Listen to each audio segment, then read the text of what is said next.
வணக்கம் cricket fans. இன்றைக்கி நம்ம பார்க்க போகிற போட்டி இந்திய நியூசிலாந்து அணிகளுக்கு இடையிலான இரண்டாவது T20 போட்டி.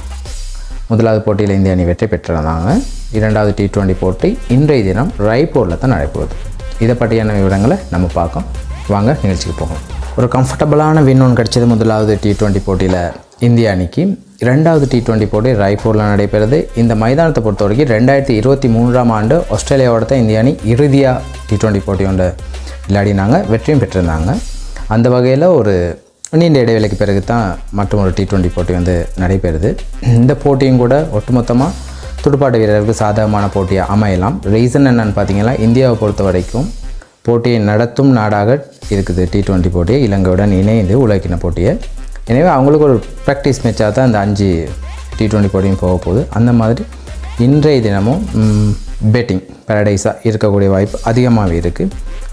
முதல் போட்டியின் மைதானத்தை விடவும் இந்த மைதானத்தில் ஒரு கணிசமான ஓட்டங்களை பெற்றுக்கொள்ளக்கூடியதாக இருக்கும் ரெண்டு அணிகளுக்குமே.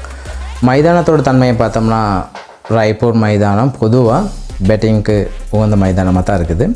அதே மாதிரி நானே சொல்லிச்சில்ல, வெற்றி பெற தலைவர் நிச்சயமாக வந்து பந்து வீச்சை தான் தேர்வு செய்வாங்க. ரீசன் என்னென்னு பார்த்தீங்கன்னா, இன்றைய தினம் மாலை வேளைகளில் வந்து பனிப்பொழிவு டியூக்கான அதிகபட்சமான சந்தர்ப்பங்கள் இருக்குது. இது வந்து பந்து வீச்சாளருக்கு ஒரு அசாதாரண தன்மையை வந்து ஏற்படுத்தணும். எனவே நானே சொல்லிச்சு வெற்றி பெற கேப்டன் வந்து நிச்சயமாக சேசிங்கு தான் போக போகிறாங்க. ஃபஸ்ட் ஆப்ஷனாக பவுலிங் தெரிவு செய்ய போகிறாங்க. அந்த வகையில் இந்தியா பொறுத்த வரைக்கும் அக்சர் பட்டேல் உபாதைக்கு உள்ளாயிருக்கிற காரணமாக அவருக்கு பதிலாக ஹர்ஷித் ராணா வரலாம். மேலதிகமாக அவருக்கு பேட்டிங்கும் முடியும் என்கிற காரணத்தினால. அப்படி இல்லாட்டி ரவி பிஷ்ணோயை அவங்க சேர்த்துக்கொள்ளலாம் அக்ஷர் பட்டேல் விளையாடாத பட்சத்தில். இது தான் ஒரே ஒரு சேஞ்சஸாக இந்தியாவை பொறுத்த வரைக்கும் இருக்க போகுது இன்றைய தினம்.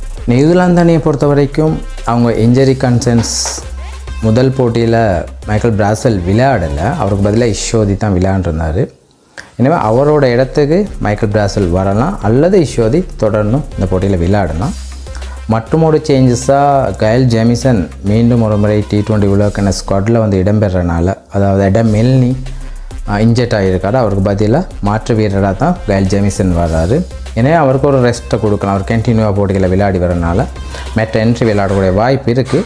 அப்படியும் இல்லாட்டி தொடர்ச்சியாக அவர் இந்த போட்டியிலையும் கயல் ஜேமிசனையே நியூசிலாந்து வந்து யூஸ் பண்ணலாம். அதில் வந்து எந்த பெரிய அளவான மாற்றங்கள் ஏற்பட போகிறது இல்லை. ஒரு ப்ரெடிக்ஷனாக இந்த பிளேயிங் 11 நம்ம பார்த்தோம். ஸ்கோரை பார்த்திங்கன்னா 182 200 கூட சேஸ் பண்ணக்கூடிய தான் இந்திய மைதானங்களை பொறுத்த வரைக்கும் இருக்கும். எனவே தனிப்பட்ட ஒரு வீரர் செய்கிற சில தவறால் அந்த அணிக்கான அந்த வாய்ப்பு வெற்றி வந்து போகலாம். அந்த வகையில் இன்றைய தினமும் 2 அணிகளில் ஏதாவது ஒரு வீரர் பந்து வீச்சிலோ அல்லது எதிர்பார்க்கப்படுற துடுப்பாட்ட வீரர் ஏதாவது ஒரு அவங்களோட பாட்டில் சொதப்புற சந்தர்ப்பத்தில் இந்த மேட்ச் வந்து டர்னிங் பாயிண்ட் ஆகலாம். இது இல்லாமல் இது ஒரு 2 அணிகளுக்குமே ஒரு சமமான பலமான ஒரு போட்டியாக தான் இந்த போட்டி அமையப்போகுது. எனவே கிரிக்கெட் ஃபேன்ஸ், இன்றைய போட்டியும் சுவாரஸ்யத்துக்கு கொஞ்சம் கூட ஒரு குறைவே இல்லாத போட்டியாக தான் அமையப்போகுது. பொறுத்திருந்து பார்ப்போம். ராய்ப்பூர் மேட்ச் இந்தியாவுக்கு அதிகபட்சமான வெற்றி வாய்ப்புகள் இருக்குது. அவங்களுக்கு தான் நியூசிலாந்து விட்டு கொடுக்க மாட்டாங்க. கடைசி வரைக்கும் போட்டி போட தான் போகிறாங்க. பார்ப்போம் எந்த அணி இன்றைய தினம் பல பரீட்சையில் வெற்றி பெற போகிறாங்கன்னு. மீண்டும் அடுத்த வீடியோவில் சந்திக்கும் வரை stay tune with cricket talkies. Bye guys.